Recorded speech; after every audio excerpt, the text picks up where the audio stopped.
Welcome back to Tyler's Retro Reviews with the beginning of the September reviews in Fall Brawl, WCW Fall Brawl 1994. I'm not gonna lie to you. This was one of the most boring WCW pay-per-views I ever see.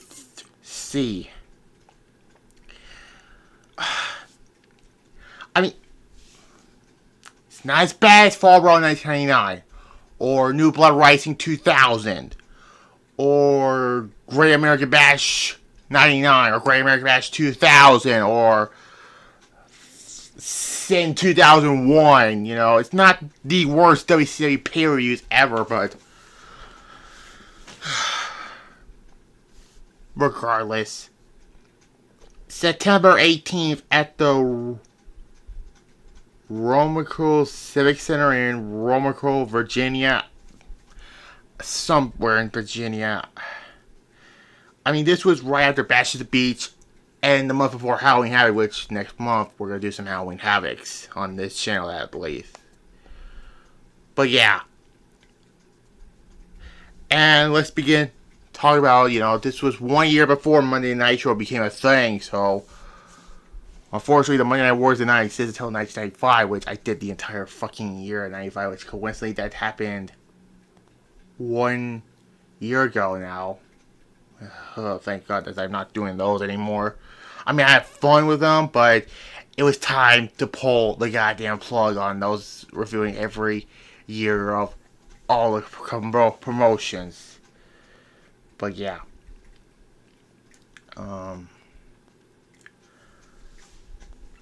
But yeah, this was one of the most boring WCW pay-per-views I ever seen. But let's kick off with a good match for the WCW Television Championship. Johnny B. Bad defeats Lord Steven Regal to win the Television Championship. I don't know how. I think when did Johnny B. Bad drop the TV title? I believe it was Arn Anderson, but I'm thinking towards some point in April of 95, but I don't know. But yeah, this was a great match. An 8 out of 10. That's pretty sad because the opening contest is your best match. Things are not going well because, yeah. Then we get a loser leaves WCW match because one person is done with WCW at this point. Because this was in the beginnings of the Hogan days of WCW. I almost said TNA, but this is WCW. So at least, yeah. Kevin Sullivan defeats Cactus Jack. So as a result of this, Cactus Jack is done with WCW.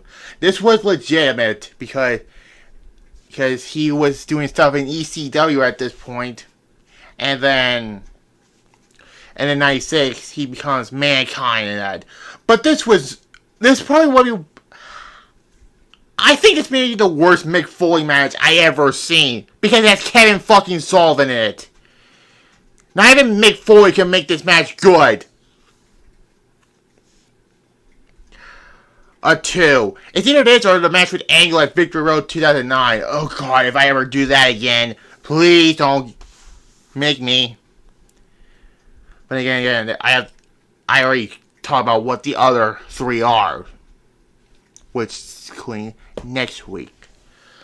Now, this was originally supposed to be Steve Austin versus Ricky Steamboat for the the United States Championship. But Ricky Steamboat unfortunately had to retire because of a back injury. When have I seen this before? Oh yeah, Shawn Michaels in 98. So Austin was rewarded the United States title. You're thinking, okay, what's the next thing you're gonna do? Well, then out comes Hacksaw Jim Duggan, and he defeats stunning Steve Austin in 35 seconds to win the United States title. Look, Jim Duggan is he's not the best worker and all, but fucking hell, you made Austin look like a dumb fuck in this. No wonder why he left WCW the year later. I can't rank it because this is a 35-second match. Like, what the fuck is this?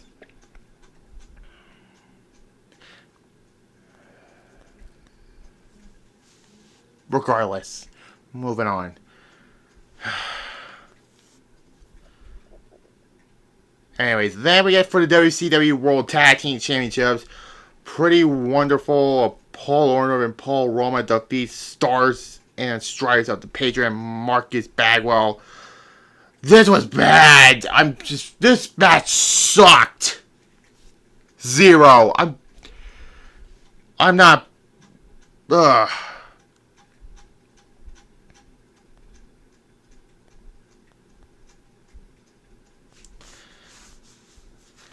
Anyways, then we get a triangle match. This is not like your usual triple threat matches nowadays, because they had to do a coin toss, and the person who is not a part of the coin toss will compete against the winner of this match. This is fucking convoluted as fuck. And this is to determine the number one contender. Repeat again. The number one contender for the WCW Championship. And this was the winner. Doesn't get the title match after Halloween Havoc. Doesn't get that Starrcade. No, I have to wait till Super Brawl 5. Vader defeats Sting and the Guardian Angel. It's the Big Boss Man or the Ray Trailer, you know that. I mean, as a match, it was good when Vader and Sting face off in the match, but this was okay of a match. It was just so fucking convoluted. And they went to the time limit draw twice, and they had to do it again in the Sting Vader portion of this match. But yeah.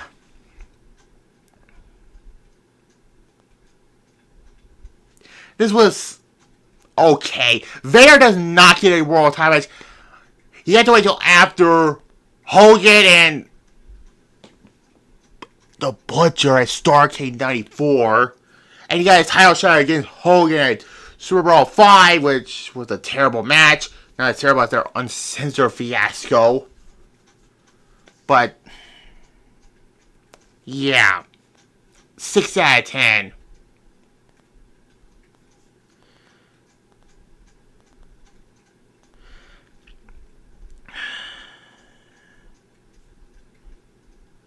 Anyways, then we get the main event, a War Games match. If you know what these are, they always do these for Fall Brawl 93 to 98.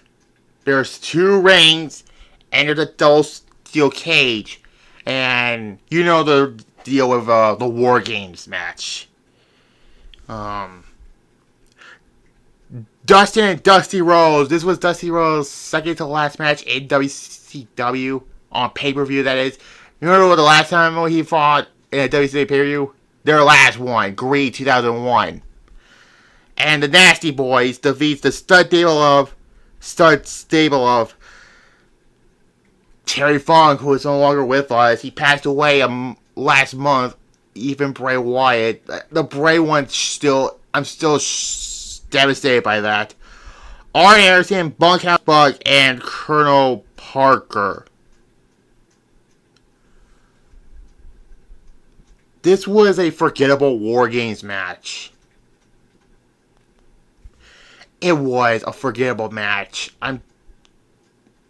It's not as bad as the 98 one, but I've seen better War Games matches, in my opinion.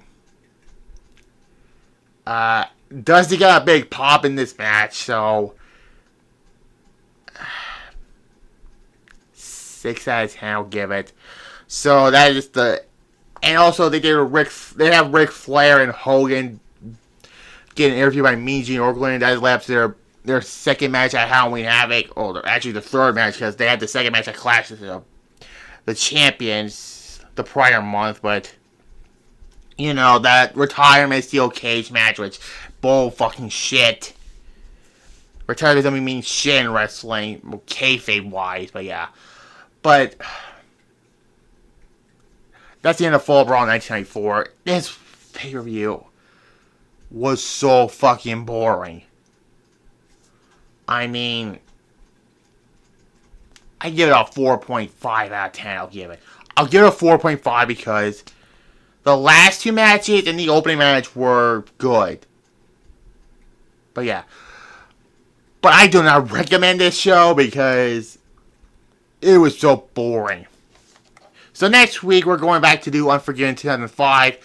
And this will not be a 2-minute video. So, like this, comment, I'll be back with my SmackDown review on my main channel also. And subscribe to both my channels, and bye.